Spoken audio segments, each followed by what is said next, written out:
au moment où Krishna dit à Karna, « Tu n'es autre que le fils aîné de Kunti, le frère aîné des Pandavas. » Karna répondit à Krishna, « Krishna, même par accident, ne laisse aucun des Pandavas découvrir que je suis leur frère aîné, surtout Yudhishthira, Dharmaraja. Il est le seul homme dans les 3 mondes à suivre le chemin de la droiture. Il est plus grand que les dieux. S'il se rend compte que je suis son frère aîné, il abandonnera la guerre sans hésiter un instant, se tiendra devant tout le monde, les mains jointes, et dira, « Frère, à partir de maintenant, tout mon royaume est à toi. Nous ferons exactement ce que tu nous ordonneras. » À ce moment-là, pour tenir parole envers mon ami Duryodhana, je prendrai simplement le pouvoir remis par Yudhishthira et le donnerai entièrement à Duryodhana. Je sais très bien que Duryodhana est un démon. S'il devient le roi de ce monde, un démon régnera sur cette terre. Si Yudhishthira était roi, ce serait comme si les dieux eux-mêmes régnaient.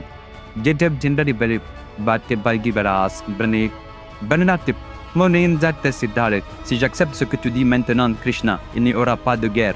Duryodhana deviendra l'empereur et les Pandavas seront réduits en esclavage. Je ne le souhaite pas le moins du monde. Je veux que la guerre de Kurukshetra ait lieu, non pas pour assurer la victoire de Duryodhana, mais pour pouvoir assister à sa chute. La seule raison pour laquelle Duryodhana est toujours en vie est que je suis lié par le devoir d'amitié. Sinon, je l'aurais tué le jour même où il a insulté Draupadi, par gratitude et par sens du devoir d'amitié. Parce qu'il m'a sauvé de la disgrâce et fait roi, mes mains restent liées. Comme je ne peux pas tuer Duryodhana moi-même, je souhaite le voir mourir aux mains des Pandavas. Je sais avec une certitude absolue, Krishna, que si cette guerre est menée, tous les Kauravas périront aux mains des Pandavas. La raison n'en est pas seulement de la force des Pandavas, c'est toi qui te tiens derrière eux et les guides. Parce que tu es de leur côté, la victoire sera la leur. Pourtant, si Kunti Devi m'accepte publiquement comme son fils, que dirai-je à ma mère Radha? Vais-je lui briser le cœur en lui disant « Tu n'es pas ma mère, j'appartiens à une lignée royale. Kunti Devi est ma vraie mère. Que je l'accepte ou non, Kunti Devi m'a bel et bien donné naissance. Elle porte cette douleur en elle depuis si longtemps. Je peux imaginer à quel point elle a souffert en silence. Pourquoi a-t-elle porté ce fardeau toutes ces années? Pour le bien de la société, sans aucun doute. Si les gens apprennent qu'elle a eu des enfants avant le mariage et les a jetés dans une rivière, la société la traitera de femme vile. Je ne peux pas supporter que la honte s'abatte sur Kunti Devi, ma propre mère, ni supporter l'idée qu'elle soit confrontée à cette condamnation infernale, même dans mes rêves. De plus, si j'accepte ce que tu dis, les gens diront que les Pandavas n'ont pas pu vaincre les Kauravas et qu'ils ont donc manipulé Karna pour qu'il se range de leur côté. Ce déshonneur retomberait sur mes jeunes frères. Ce sont de vrais guerriers et ils doivent triompher des Kauravas par leur propre valeur. Par conséquent, Krishna, écoute attentivement ma décision. Que ce secret reste entre toi et moi. Que le Dharma, la justice, l'emporte dans cette grande guerre. Que les Pandavas remportent la victoire à Kurukshetra. Mais que je meure aux mains de mes propres frères. Que l'histoire se souvienne que je me suis rangé du côté de l'adharma, l'injustice, et que je suis mort comme un chien, ruiné par une amitié mal avisée. Oui, je serai un exemple, une mise en garde. Qu'il en soit ainsi. Krishna. Karna, en larmes, déclara ainsi sa décision finale. Voyant l'intégrité de Karna, Krishna dit « Karna, je n'ai pas de mots pour décrire ton caractère. Ta décision, enracinée dans une telle honnêteté, ne me laisse d'autre choix que de baisser la tête. Karna, écoute, comme tu l'as dit, je provoquerai une grande guerre, une guerre ultime, la fin de toutes les guerres. Le prochain jour de la nouvelle lune, Amavasya, est un moment propice pour commencer. Dis à ton ami Duryodhana de se préparer au combat, que la victoire ou la défaite se décide sur le champ de bataille. Le temps nous dira si cette guerre, qui oppose la justice, Dharma, à l'injustice, Adharma, sera gagnée par de simples hommes ou par la puissance du Dharma lui-même. Je dois prendre congé maintenant. Sur ces mots, Krishna se mit en route. Lorsque Krishna arriva sur le champ de bataille, tout le monde était occupé à élaborer des stratégies.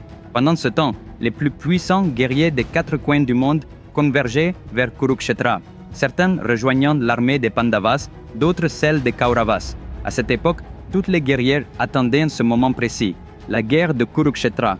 Combattre à Kurukshetra, c'était être un héros. Mourir dans cette guerre, c'était être considéré comme un guerrier. Mourir sur ce champ de bataille sacré garantissait l'entrée dans le paradis des guerriers les plus exaltés. C'est ce que croyaient d'innombrables combattants à travers le monde. C'est pourquoi des milliers de guerriers sont venus de toutes parts pour rejoindre les deux armées. Beaucoup ont choisi le camp des Kauravas parce qu'ils aspiraient, au moins une fois dans leur vie, à combattre des héros légendaires comme Bhima et Arjuna, même si cela signifiait être vaincu par eux. Pour eux, il n'y avait pas de plus grande satisfaction dans la vie. Pensez à la façon dont, au cricket, un lanceur enthousiaste rêve de lancer au moins une fois à Sachin Tendulkar. C'était l'état d'esprit des guerriers de cette époque, désireux de combattre Bhima ou Arjuna, non par haine, mais par admiration sans borne. Mes amis, croyez-vous que la lecture d'une seule histoire extraordinaire peut transformer toute la vie d'une personne? Croyez-vous que si vous lisez cette histoire à vos enfants, ils apprendront les valeurs qui façonneront leur avenir? Croyez-vous que pour tout problème que vous soyez confronté à présent ou que vous soyez confronté à l'avenir, la solution peut se trouver dans une seule histoire? Oui, c'est possible, mais seulement avec la plus grande épopée jamais racontée dans l'histoire de l'humanité, le Mahabharata. Cette épopée est 100 fois plus passionnante qu'un film à succès. C'est un défi.